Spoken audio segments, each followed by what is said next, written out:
பூவுக்கெல்லாம் சிறகு முளைத்தது எந்தன் தோட்டத்தில்.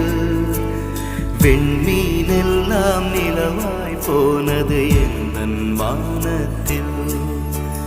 30 நாளும் முகூர்த்தமானது எந்தன் மாதத்தில். முள்ளில் கூட தேன் துளி கசிந்தது எந்தன் ராகத்தில். இது எப்படி எப்படி நியாயம்? எல்லாம் காதல் செய்த மாயம். இது எப்படி எப்படி நியாயம்? எல்லாம் காதல் செய்த மாயம். பூவுக்கெல்லாம் சிறகு முளைத்தது எந்தன் தோட்டத்தில். வெண்மீனெல்லாம் நிலவாய் போனது